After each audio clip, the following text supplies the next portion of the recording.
AJPI, association d'assurés engagés et responsables, présente Sud Radio, le grand matin week-end, la force de l'engagement, Muriel Réus. Bonjour à toutes et à tous. Ce matin, je reçois Malika Tapti, membre depuis plus de 40 ans du Bureau national du Secours populaire français. Mais avant de débattre avec Malika, je vous propose un engagement collectif ce matin, celui de lutter contre la pauvreté dans notre pays. Car le baromètre Ipsos Secours populaire français de septembre 2024 dresse un état des lieux préoccupant de la pauvreté en France. 62% des Français ont connu ou sont sur le point de connaître une situation de pauvreté, soit 4% d'augmentation par rapport à 2023. Parmi eux, 40% déclarent avoir déjà vécu personnellement une période de grande précarité, un chiffre record depuis 2013. Les catégories populaires, les générations intermédiaires et les habitants des zones rurales sont particulièrement touchés par ces inégalités grandissantes qui se manifestent par des privations dans des domaines fondamentaux comme l'énergie, la santé ou l'alimentation. 47% des Français éprouvent des difficultés à payer leurs factures d'énergie. 38% peinent à honorer leur loyer ou leur emprunt immobilier. 29% ont du mal à payer une mutuelle santé. 43% des Français ne chauffent pas régulièrement leur logement lorsqu'il fait froid. Parmi ces privations, l'accès à l'alimentation suffisante devient particulièrement critique. En seulement 2 ans, le nombre de personnes ayant recours à l'aide alimentaire a bondi de 16%. 32% de nos concitoyens déclarent ne pas pouvoir manger 3 fois par jour. Alors cette précarité s'inscrit dans un contexte économique plus large. La pauvreté dans notre pays est évaluée selon 2 indicateurs principaux, le seuil officiel et le seuil perçu. Le seuil de pauvreté officiel défini par l'INSEE est fixé à 1 158 € par mois pour une personne seule. Selon cette mesure, 9,1 millions de personnes vivent dans la pauvreté en France. Mais le seuil de pauvreté subjectif, fixé, lui, à 1 396 € par mois, révèle que 11 millions de Français estiment ne pas disposer de ressources suffisantes pour maintenir un niveau de vie décent. Inflation, hausse des coûts de la vie, contraignent 48% des Français à ne pas partir en vacances au moins une fois par an. 35% renoncent à pratiquer une activité sportive ou de loisirs. 33% ont du mal à payer leur équipement numérique ou leur abonnement téléphonique. Face à cette situation, 66% des Français expriment leur volonté de s'impliquer pour aider les personnes en situation de pauvreté. Ça, c'est plutôt la bonne nouvelle. Et ce désir d'engagement reflète une solidarité latente, mais essentielle pour le monde associatif qui a tant besoin de forces vives pour transformer ses missions en actions concrètes et en mobilisation collective. La pauvreté en France, c'est un défi collectif. Alors, saisissons-le, engageons-nous. Bonjour Malika. Bonjour. Vous êtes membre depuis plus de 40 ans du Bureau national du Secours populaire français, toute votre carrière, toute votre existence professionnelle. Une grosse partie de ma vie. Oui, une grosse partie de votre vie passée au Secours populaire. Alors merci d'avoir accepté mon invitation. Jeudi dernier, nous avons célébré la journée mondiale du bénévolat. Le baromètre que le Secours populaire a dressé montre que 66% des Français sont prêts à s'impliquer dans des actions associatives. Est-ce que ça vous réjouit, ça ? Ça nous réjouit, ça nous conforte.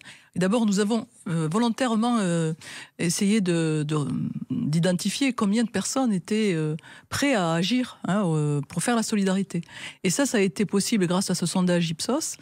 On doit dire que ce qui est assez frappant, ce sont les enfants et les jeunes qui ont une envie d'agir et de s'engager qui est assez considérable. Et donc du coup, ça confirme que c'est possible et qu'il y a des gens qui sont prêts à agir, ce qui va expliquer d'ailleurs pour la suite notre campagne. Alors oui, cette campagne qui est une campagne très innovante, qui dans une période marquée par une aggravation des inégalités et un risque croissant de banalisation de la pauvreté, est assez... elle est imaginative, elle implique le plus grand nombre. Alors racontez-moi cette campagne. Alors d'abord, je dois dire que vous avez raison. Nous, au Secours populaire, on ne se résout pas à considérer que la pauvreté, la précarité, c'est normal, à s'habituer à cet état de fait. On trouve ça inacceptable et là, pour nous, c'est une forme de résistance.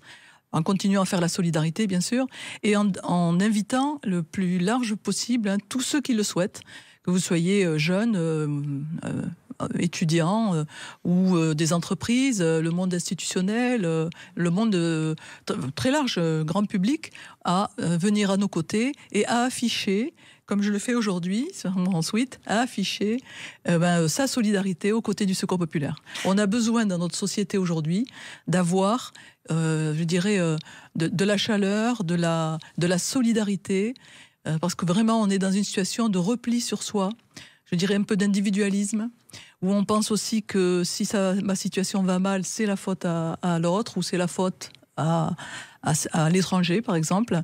Et c'est tout ça qu'on souhaite, nous, valoriser. On veut valoriser l'action, la solidarité.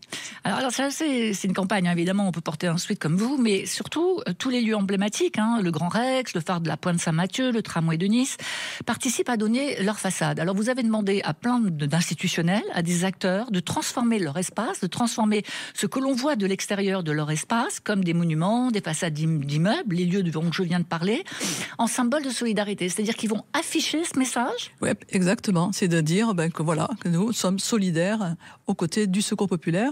Pour nous, c'est important parce que c'est pas seulement une campagne de visibilité, c'est une campagne de mobilisation. Parce qu'il faut l'entendre comme ça, parce que ça veut dire que tous ces lieux emblématiques, c'est pour aller plus loin avec les personnes. C'est pour pouvoir construire des projets après. Vous voyez, c'est pas seulement une annonce ou sur ma façade, je soutiens. Ça peut être des stickers sur ma voiture, ça peut être sur ma vitrine de mon magasin ou de mon restaurant. C'est-à-dire, ce qu'on veut, c'est qu'il y ait vraiment casser cette morosité que nous vivons actuellement, et qu'on puisse, de manière très concrète, témoigner et s'engager. Pour pouvoir après s'engager. Alors ça veut dire quoi? Ça veut dire que je dois aller sur le site je donne ma façade.fr. Oui, tout à fait. C'est ça, sur le site du... Voilà, c'est sur la campagne la plus solidaire.fr. Vous vous connectez et là vous aurez tous les supports et les outils nécessaires. Il n'y a plus qu'à télécharger et à afficher. Et puis, vous savez, c'est d'abord afficher cette volonté pour qu'on puisse agir ensemble. Alors, ça a été difficile de convaincre tous ces gens parce que j'imagine que quand même, un cinéma, ça préfère afficher ses films, un magasin, ça préfère peut-être Alors déjà, afficher... une grande partie de ceux qui ont déjà répondu positivement sont aussi des partenaires du Secours populaire, vous savez. On construit avec eux beaucoup de choses déjà, et tout au long de l'année, des actions pour la culture et autres. Et ça, c'est la première des choses, donc c'est quand même plus facile. Mais aussi, on se rend compte, et on aura des surprises, donc je ne peux pas encore les annoncer, mais ça va venir. On a des lieux emblématiques qui ont répondu spontanément. Ça correspond aux chiffres que vous avez donnés en introduction, c'est-à-dire que quand même les gens, ils ont envie de faire. Donc ça n'a pas été... difficile. Mais on veut élargir et on a besoin de vous aujourd'hui, et nous vous remercions de nous accueillir, mais on a besoin de le porter haut et fort. Et puis alors il y a des personnalités, Daphné Burki, on a Caroline de Maigret, on a Florence Foresti et plein d'autres qui eux aussi ont décidé de s'engager. Oui, Pénélope Bagieux. Ils vont porter le même suite que vous? Alors ça dépend, chacun, il y a des t-shirts, il y a des sweats, il y a aussi des mugs pour des journalistes ou des personnes qui ont ces outils à leur disposition sur un plateau par exemple. Et par exemple, Foresti, c'est le manteau de son chien. Vous voyez, ça peut être ça. Toute l'imagination est possible. Et l'idée, c'est on vous invite à trouver des idées. Et il y en aura de magnifiques. C'est un appel à l'engagement, un appel à la créativité. Oui. Alors, on va revenir sur ces chiffres que j'ai cités tout à l'heure. Donc, vous accompagnez en France 3,6 millions de personnes. Ça, en France. Oui, tout à fait. 22% de plus en 5 ans. C'est beaucoup. C'est énorme. C'est énorme. Et l'aide alimentaire, j'en parlais tout à l'heure, a bondi de 16%. C'est ce chiffre de 32% de nos concitoyens qui avouent ne pas pouvoir faire 3 repas par jour est vraiment très alertant.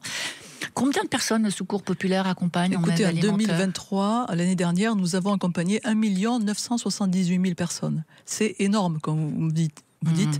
C'est-à-dire des personnes qui n'arrivent pas à faire 3 repas par jour, où des parents se privent pour leurs enfants, des étudiants qui doivent se chauffer ou même payer leur petit loyer ou se nourrir.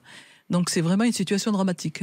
C'est pour ça qu'on vient avec ce pendant. Il y a cette situation dramatique et ce que nous souhaitons, c'est aussi qu'il y ait un élan de solidarité et de générosité. Oui, parce qu'il faut dire, parce que dans l'esprit de tout le monde, c'est pas toujours très très clair. Ces personnes qui n'arrivent pas à se nourrir correctement, c'est pas forcément des gens qui sont à la rue, c'est pas forcément des gens qui n'ont pas de travail, ce sont des gens qui travaillent, mais qui n'ont pas les moyens de remplir l'ensemble des obligations quotidiennes. Payer un loyer, payer l'électricité, payer un abonnement, nourrir des enfants, la cantine. C'est très vrai, et je vous remercie d'insister là-dessus, c'est que vous savez, c'est aussi des gens qui travaillent, et dont le travail ne permet pas de vivre décemment. C'est ça qui est dramatique. Parce que c'est vrai qu'on imagine toujours peut-être des centres de domicile fixe dans la rue, mais quand même quelqu'un qui travaille et qui n'arrive pas à vivre correctement. Et qui sont, on va dire, sur la crête. C'est ce qu'on appelle des personnes qui sont en situation de précarité. Mais c'est dramatique. Oui, parce que la précarité, ça arrive très vite. Un divorce, une perte de voiture, on ne peut plus aller travailler dans un endroit un peu éloigné, on peut perdre son job. Et puis des grandes villes comme ici, où c'est avec un SMIC, c'est difficile de se loger. Ça à Paris, et le nombre sûr, de personnes qui compliqué. dorment dans leur voiture ou qui sont hébergées dans la famille ou chez des amis.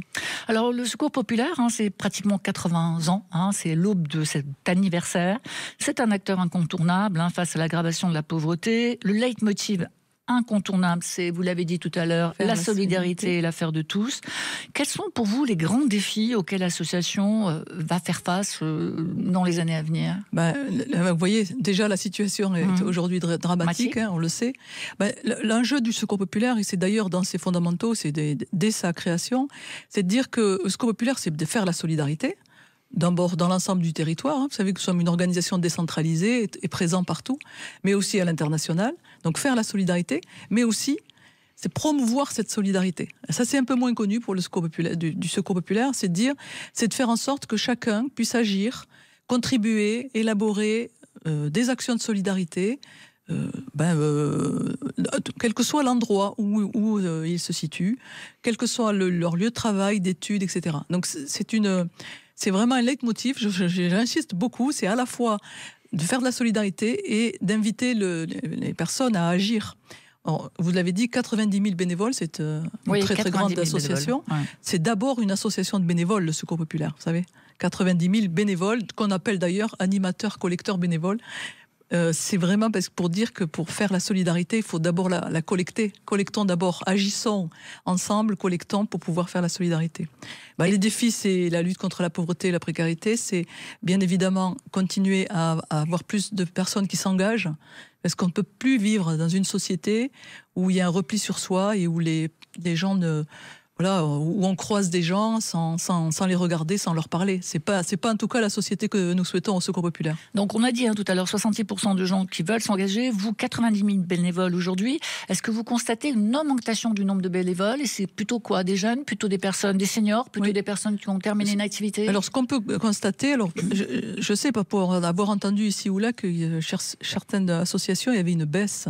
Il n'y a pas de baisse de bénévolat au Secours populaire. Vous savez, c'est parce que justement on propose la possibilité d'agir, mais vous pouvez avoir une idée, un projet, vous agissez, quel que soit l'endroit où vous trouvez, votre histoire, votre parcours, votre vie sociale, etc., vous pouvez agir. Donc pour nous, c'est très largement, nous accueillons de nouveaux bénévoles. Il faut dire que le Covid a été aussi un accélérateur. Nous avions 82 000 bénévoles en 2020 et très très vite derrière, on a eu énormément de gens qui se sont inscrits et beaucoup de jeunes, beaucoup d'enfants qui se sont investis dans la solidarité. Ce Covid, il est toujours présent. Vous constatez toujours les effets du Covid aujourd'hui ? Oui, parce qu'il y a des conséquences autres que la santé. Beaucoup de conséquences, parce qu'il y a eu un vrai tournant finalement dans notre société avec la venue et l'arrivée de ce Covid. Quand il y a eu, tout s'est fermé, le Secours populaire ne s'est pas confiné, au contraire, les bénévoles étaient sur le terrain pour accompagner, aider et apporter un soutien alimentaire à des milliers, des centaines de milliers de personnes qui se sont retrouvées du jour au lendemain sans rien. Il ne faut pas oublier, si certains travaillaient, qui sont restés chez eux à interdiction de sortie, mais ceux dont le travail était essentiel pour pouvoir gagner leur vie, ça a été très très compliqué. Alors vous, Malika, 50 ans d'engagement, un peu plus de 40 ans d'engagement, oui. Bientôt 50. Vous avez envie de dire quoi à nos auditeurs aujourd'hui ? Vous leur diriez quoi ? Que la solidarité, c'est vraiment un moment, ça fait du bien. Et moi, je suis heureuse finalement. Vous me dites, ça fait plus de 40 ans que je suis dans une association où il y a la solidarité, le regard vers l'autre, c'est une forme de fraternité. Et je voudrais dire que voilà, faisons une solidarité joyeuse, parce que Secours Populaire, c'est vraiment c'est très chaleureux et c'est joyeux. Eh bien, rejoignez le Secours Populaire. Je tends les bras à tous ceux qui le souhaitent, quel que soit l'endroit où vous trouvez, quelle que soit votre vie sociale. C'est vraiment, c'est ouvert à tous. Voilà. Et c'est ouvert partout, à tous et en France. N'oubliez pas les hashtags, la campagne la plus solidaire sur tous les réseaux sociaux. C'est le minimum que vous puissiez faire. Porter et acheter des mugs, des suites qui rappellent que la solidarité, ce n'est pas que donner de l'argent, c'est aussi s'engager. Et ça, c'est extrêmement important. Donc, merci beaucoup Malika. Faisons tous partie de ces 66% de Français qui sont prêts à s'engager. Je vous souhaite un excellent dimanche et je vous dis à la semaine prochaine pour une nouvelle émission de La Force de l'Engagement. Sud Radio, le grand matin week-end, La Force de l'Engagement, Muriel Réus. Avec AGEPI, association d'assurés engagés et responsables.